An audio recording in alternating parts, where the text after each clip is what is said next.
Hi, my name is Dexter. I'm your host on this show. Welcome to Dexter's Dbshow. This is season 2 and we're excited to have you with us. Shirley Crane once said that love finds us in the strangest of places and hope clings onto us in the nooks and crannies we never think to look. That is the story of Omamode and Esther Efere, who met each other on Facebook. Wow. I know to you, Gen Z, it might be the normal thing, but some of us, older generation, nobody met anybody on Facebook and got married, the whole traditional mindset. But they did. Let's meet Mr. and Mrs. Omamode. My name is Omamode Franklin Efere, and here is my beautiful baby, Esther Ogenebrume Efere. Here we are in Dexter's Dbshow. We are actually 6 months old in marriage. We got married around August 19. Very sweet experience it has been so far. My name is Esther Ogenebrume Efere. Thank you, Dbshow, for having me and my hubby.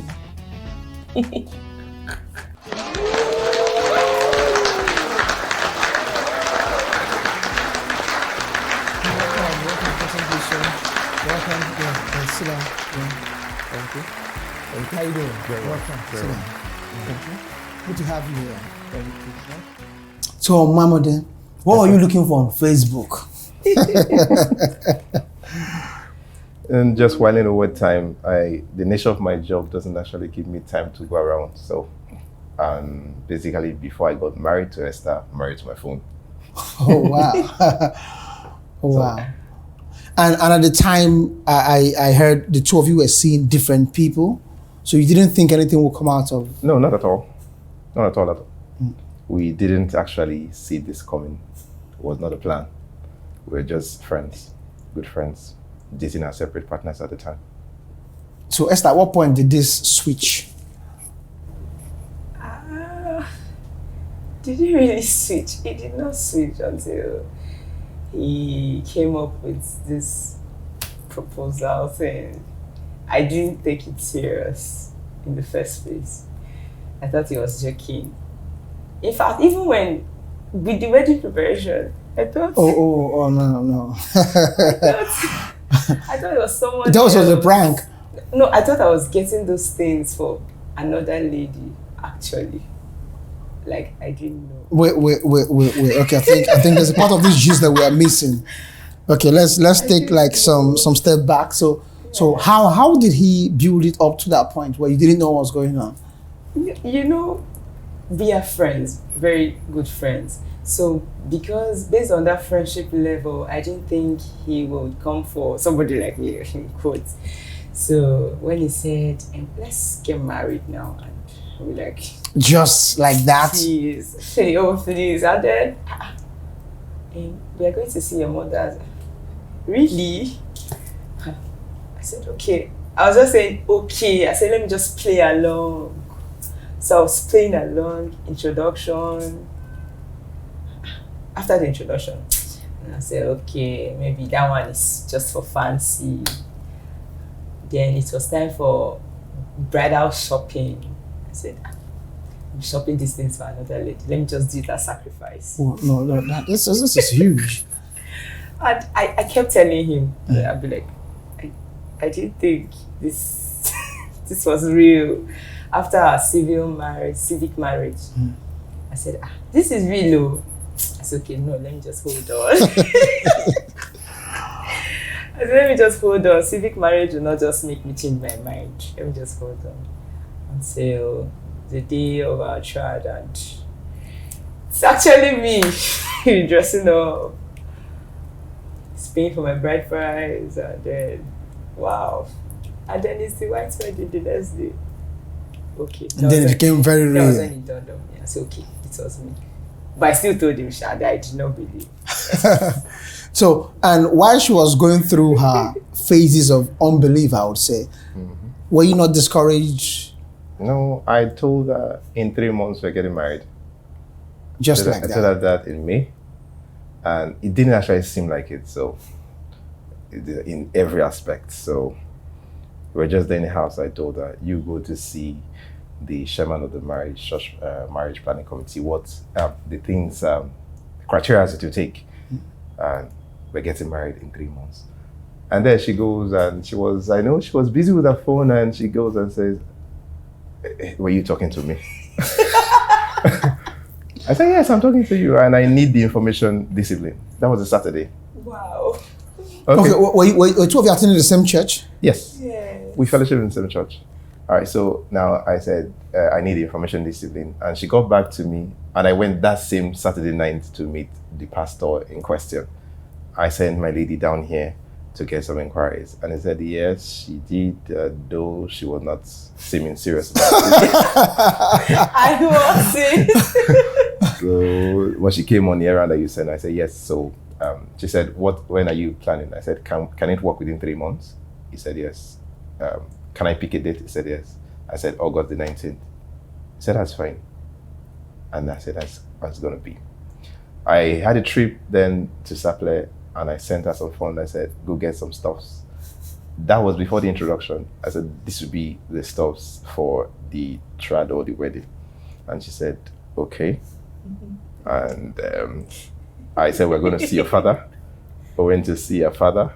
And we're walking down the road. She told me, are you actually doing this? Because honestly, in every respect, I mean, even financially, it doesn't seem possible. Yeah. Yes, so I said, yes, we're doing this. We're on the way to your father's house. We're on the way to your father's house. She said, okay, let's go. We went there. I told the dad that these are my interests. He said, okay, that's fine. We can pick a date. I said, we're doing it this month for the introduction.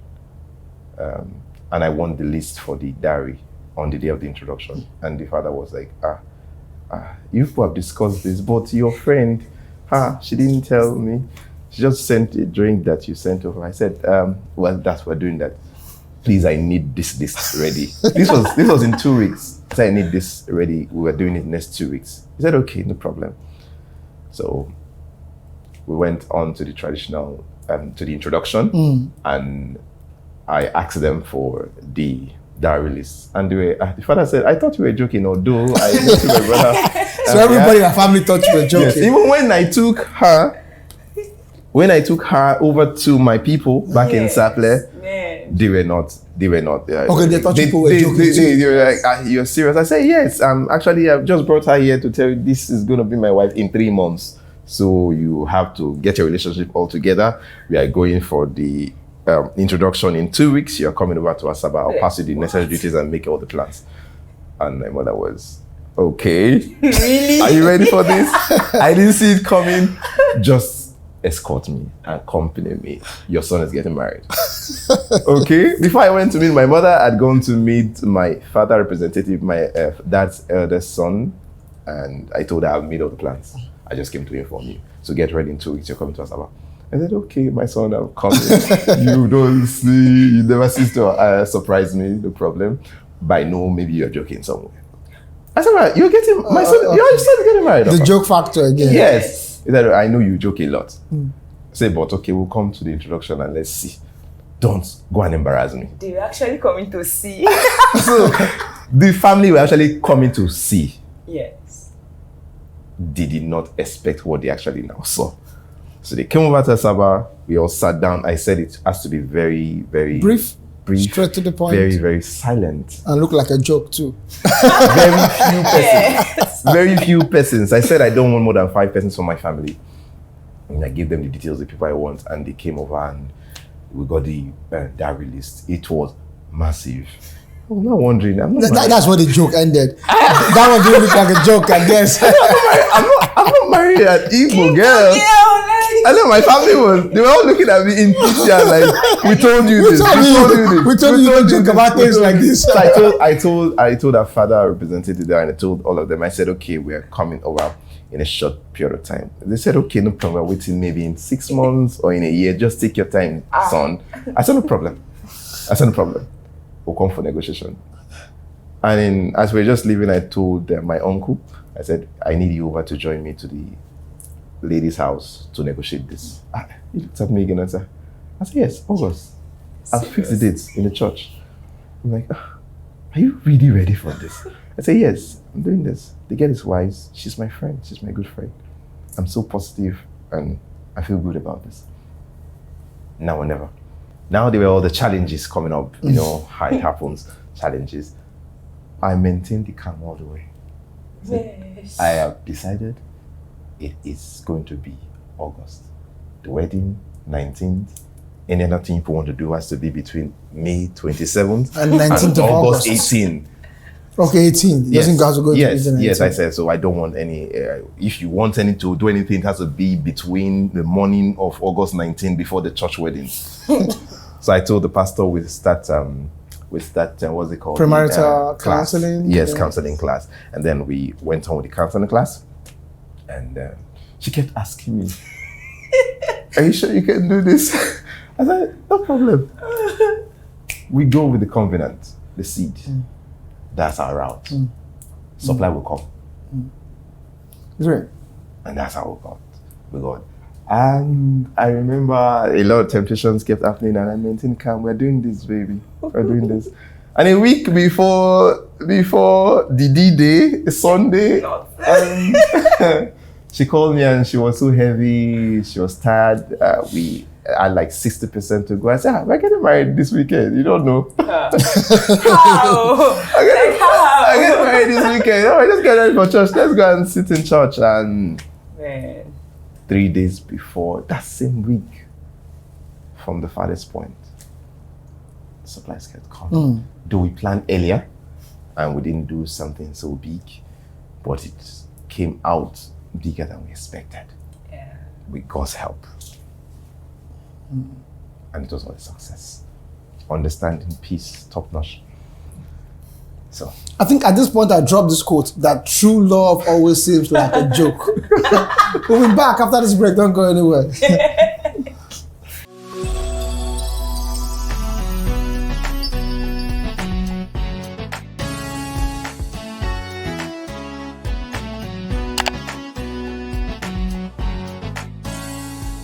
Welcome back. You're still on to the Dbshow. Before our break, we were talking with Omamode and Esther, who met on Facebook, the most unlikely place to meet, and then love started. And it was like a joke. Yes. Okay, now, let's go back. How did you guys really meet? I mean, who sent the first message? Who went into each other's DM first, and how did it continue from there? Well, it was this fateful afternoon. And I saw one friend request. August the 24th. You keep dates. Yes! I know it's ladies that keep dates, but this, your case is the reverse. It's a reverse. Okay. Man, he sent me friend request. I'm like, I don't know this person, but I'm a free person. So it's okay. Let me just accept. And then he messaged me. I celebrate. I said, celebrate you. I've never seen this face in church. Okay, so the cliche made you know it was from the same church. Okay. I celebrate you. Wow. I said, okay, I celebrate you. Celebrate you too. Celebrate you too. He'd be like, how are you? I said, fine. Oh, you attend Horik, like House of Royalty International Christian Center. He said, yes. I said, really? Where do you see Where that? have you been? Like, I've not been seeing you. He said, I've been around, I teach at a Royal Tutors, like children department. I said, oh, no wonder. And that was how we got talking. And We became just friends. Just friends. And the two of you were seeing other people. Oh, no hard feelings. No, both our partners knows us as friends. yes. Yes, the girl I was dating at the time knows she was my friend. Yeah. And the guy That she she was was dating. knows as my friend. So Beware of friends. So we got talking. We became very close friends. Like, really. Did we talk up to 3 weeks before we actually saw face to face? But all this while we've been talking online. Just online, became friends. Until one day, just be like, let me just come see you now. So, hey, someone spoke. We say, I'll come and see you at your office. So he came. The very first day he came, he made banga soup. Ah, I I just did that for a friend. No. This guy broke all the guy codes. No. You broke the guy code, man. Please don't try that. Don't make banga soup. Who knows? You might just be lucky. No, because I told him I was. What? He said he went to the market. I said, you cook? He said, yes. Do you know how to cook? I'll be like, okay. Oh wow, something. Yes. Something. I said, okay, that's fine. Hope I will eat. He said, I'll bring some as I'm coming to the office. I said, oh, okay. So he actually brought it. I thought it was mine. He said, no, eat together. I said, oh, stop it.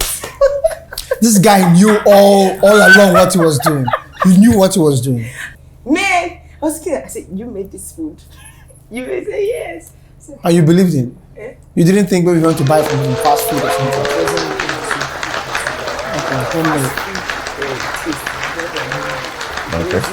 You're a professional taster too. I mentioned them that earlier on that my work takes a lot of my time, right? So I cut out a lot of persons and just focus on work, including her, because now she is friends to they know us themselves. So I cut off every female. Right? It was the wrong route though. So I cut off every female and just mentioned. I said, I know they do again. Oh, matter. Maybe we just did that. I just focused on work, and 2 or so times she's tried reaching out, but I gave her a bad light and bad response. Some reason I was redeployed back to the branch, and she came to shop and she met me, and actually I've apologized several times. The treatment I gave to her was not funny. I told her, I need to be alone. Please, you just go away. I don't want to have friends anymore. I just want to be alone with my work. And now we got talking. She found her way through to make me smile that day as friends, And this was now when I started now realizing. I got update from her because this breaking transmission took within 3 months. 6 months. Okay, before we started communicating again. And now I thought, I've been friends with this girl. She already is single at the moment. My goodness. I am single. So wow. I'm a sapler boy. Oh wow. I want to settle down. Let's do this. So it was like Philip and the Ethiopian eunuch. Here's the water, mine. So what stops us from going there? I told her about it. So she now thought it was a joke. Being as friends as we were before, thinking I just want to joke with her. And so that's when she accepted, but still thought it was a joke. I told her we have a time lag. I'm getting married soon. So this spilled over to me, and I told her we're getting married in 3 months. Are you looking at things? I'm not trying to insult you, but realistically, it's not possible. I said, don't worry, we're getting married in 3 months. And so, from friendship, which dating or marriage was not the goal initially, we got separated from our former persons individually without any uniform agreement. Yeah. So this is one point we all need to understand, because we lost communication for months, more than 3 months, and we did not know what was happening in each other's lives. Yes, and then we came back together as friends, and I tried my shot, and it clicked. So thank God. What did you know, click? Okay, now Esther, I wanted to ask you something. Let's talk about that again. Like, he seemed to be very definite. He knew what he wanted. What about him made you play along? I mean, what were the traits you saw that convinced you that this might as well be the right man? I didn't know he was the right person. That's the truth. I didn't know. How do I say this? Well, I liked his person. We are friends, so I was thinking so wide that if this person can treat me like this as a friend, I don't know. Who knows? Who knows? coming his wife. Mm. Oh, Mm. it will be a tsunami. Deep. Lord have mercy. But I was Tsunami of love. But I wasn't wrong anyways.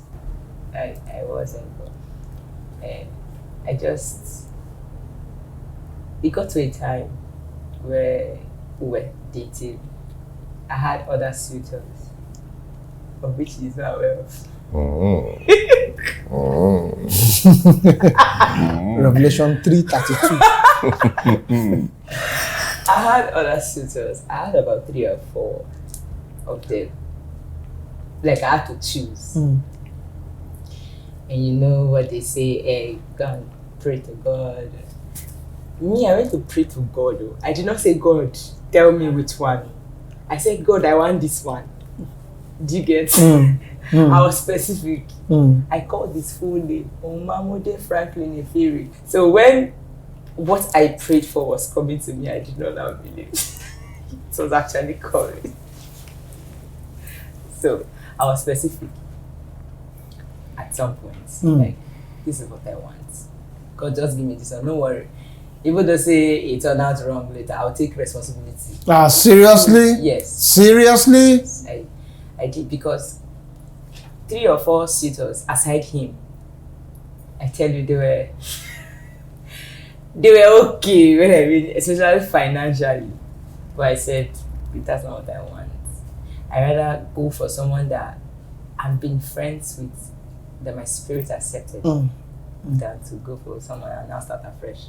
I don't want to have a headache. I like it simple. So when he gave me the proposal, I was like, come man, and let's do this thing now.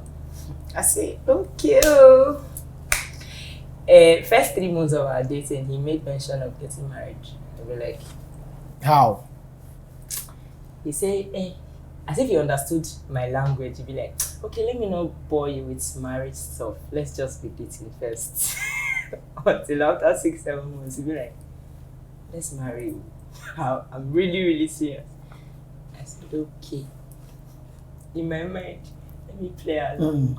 That's where this joke is going to. Okay, Mamode, let me ask you this. Yes. I see you are a church bro. You know, you are the classic. Are you a church bro? What's going on here? I'm the church girl here. No. He seems to be a church bro. Wow. Okay. On the assumption that you're a church bro. Okay. And I want to ask you 2 in 1 question. You can keep it brief. Okay. I want to know what drives you and what drove you with that certainty. That's 1. Then 2, it seems the will of God doesn't always have to be spooky. I mean, you don't have to go to the mountain, then pray, shake your head 7 times and come down. So what's your philosophy about the will of God? Because she is and was the will of God for you, but there were no spooky spiritual jingoism, as it were. So She possessed wisdom. wisdom, okay. Wow. I didn't know She that. was my friend. She is my friend. She has patience. I'm a very temperamental person. Calm on the outside. But when I want to get something done, I face it with all seriousness. That was built up because of my career. And so here is a wise person. Here is my friend. Here is a very patient person. And a man needs somebody to build with him. And like I learned from a man of God I admire a lot. When you make decision, God helps you to arrive at that decision, especially when it is a good one. You decide, God does the rest. I knew, I just had to decide. And here we are. So that's it. Great. It's been a great show, and I just have this to say as a way of signing out. That decision and the act of decision making is what most Christians are not schooled at or schooled in. The fact that it's the will of God doesn't mean that it's to fall on your lap. Yes. You have to be intuitive, you have to think, make a decision, and then God backs it. Yes. Been a great show, and I know this is a season of love, so those of you who are about to venture on this journey, you have to look with your eyes, think with your mind, make a decision, then God backs it. So Mamodi and Esther, thank you for being on this show. Your love story has been inspiring, and I'm sure tons of people out there who are taking this journey on this wonderful love season would find your story, like I said, very inspiring. We hope so too. Very inspiring. You can still marry right and get God's will and not be spooky about it. Yes. Don't forget to follow us on all our social media handles on Facebook, Instagram, Twitter, and on TikTok, Dexter's Bridge Show. See you again next week.